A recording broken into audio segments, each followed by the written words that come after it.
এটা যে original product না, এটা তো জানেন।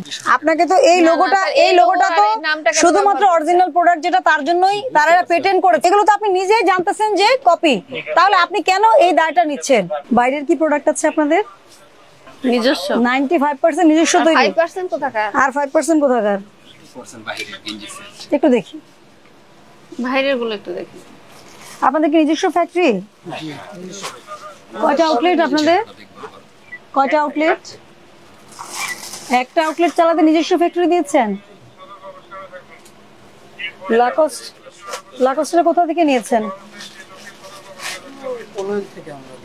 ভাউচার দেখান, এইটার ভাউচারটা দেখান। আপনি বুঝতেছেন না আমাদের কথা? ভাউচার ছাড়া কাপড় রাখছেন কেন? এটার প্রচুর নকল আছে মার্কেটে, আমার কথা বুঝেন। সব ব্র্যান্ডেরই প্রচুর নকল কাপড় মার্কেটে থাকে। হ্যাঁ, এটা প্রাইসটা দেখেন, এটা ডুপ্লিকেট, এটা কপিটাই দেখেন 35 কপিটা। হ্যাঁ, এটা কপি আপনি লিখেছেন কোথাও? জি, কপি যে এটা লিখেছেন কেউ? প্রাইস অনেক না প্রাইস হাই। আপনাকে তো কেউ বলে নাই যে এই লোগো ব্যবহার করে এইগুলো করা যাবে না। তো আমার কথা, এটা তো অরিজিনাল লাকোস্ট না। অরিজিনাল কিনা বলেন? অরিজিনাল না, প্রাইস তো পরের কথা। অরিজিনাল কিনা, কিন্তু লোগোটা তো ব্যবহার করেছেন আপনারা, মানে তা যারা করেছে আপনাদেরকে দিয়ে সেল করাচ্ছে মার্কেটে। এগুলো তো প্রচুর কমপ্লেন আছে। আপনি কার কাছ থেকে আনছেন সেটা যদি আপনি দেখাতে না পারেন, তাহলে তো আপনি দোষী হবেন। বুঝেননি? আপনি ভাউচারটা দেখান, কার কাছ থেকে আনছেন আমরা তাকে ধরি। আপনি দেখেন, খোঁজেন কার কাছ থেকে আনছেন, দেখান আমাকে ডকুমেন্ট।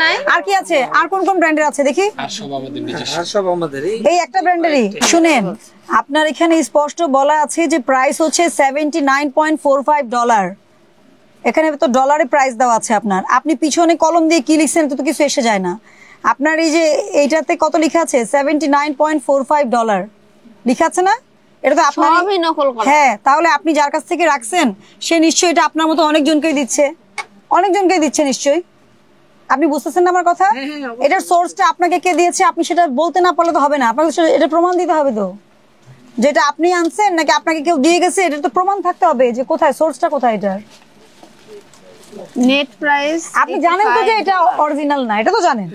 যে কেউ দেখলেই তো বুঝতে পারবে। না, এটা দেখলে না, যে কেউ দেখলে আপনি তো এই লোগো ইউজ করতে পারবেন না। যে কেউ দেখলে বুঝতে পারবে এটা আপনি কেন বলছেন? আপনার কেন এটা? হ্যাঁ, আপনি কাপড় ব্যবসায়ী, আপনি বুঝেন। ভোক্তারা এত বোঝে না। ভোক্তারা যদি এত বুঝতো তাহলে তো কমপ্লেন করতো না। না, আপনি প্রাইস এখানে পিছনে লিখলে কি? আপনার ট্যাগে তো লিখে আছে $79.45। এটা তো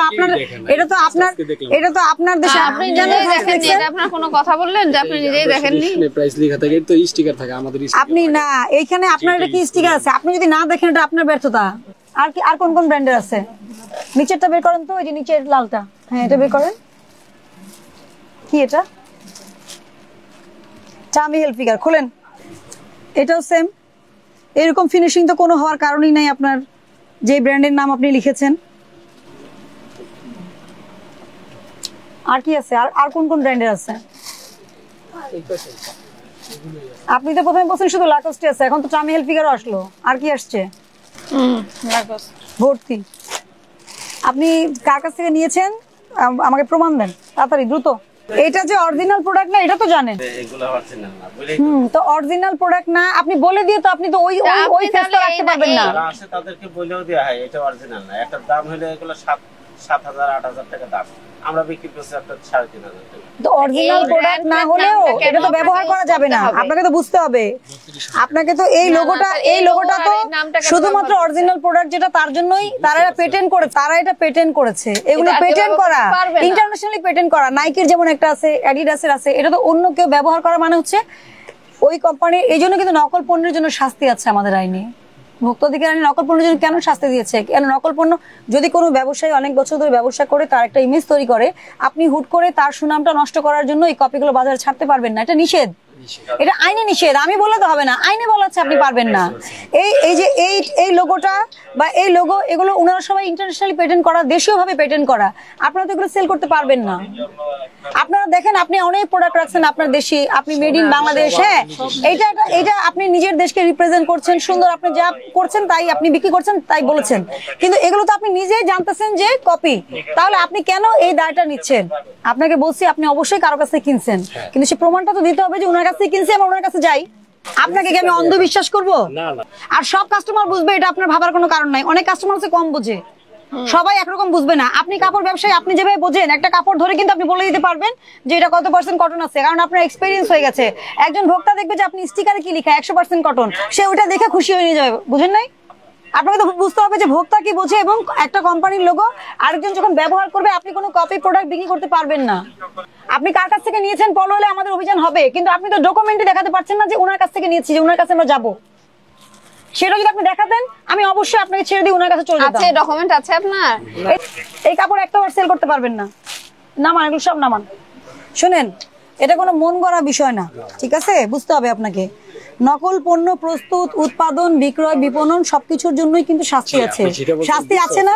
হ্যাঁ, তাহলে আপনি যেটা বলছেন যে আপনি বুঝতেছেন, আপনার বোঝাই সর্বশেষ না। আপনি আরেকজনের ব্র্যান্ড ইমেজ ব্যবহার করে এমন কোন প্রোডাক্ট তৈরি হলে সেটা বিক্রয় করবেন না, কারো কাছ থেকে আনবেনও না, আপনি আপনার প্রোডাক্টই করবেন। আপনি কি বুঝতে পারছেন? শুনেন, নকল পণ্য বিক্রয়, বিপণন, উৎপাদন কোনোটাই সঠিক না। সেটা যেমন খাবারের ক্ষেত্রেও সত্য, কাপড়ের ক্ষেত্রেও সত্য। সতর্ক করছি, 10,000 টাকা জরিমানা আরোপ করলাম, ভবিষ্যতের জন্য সতর্ক হন।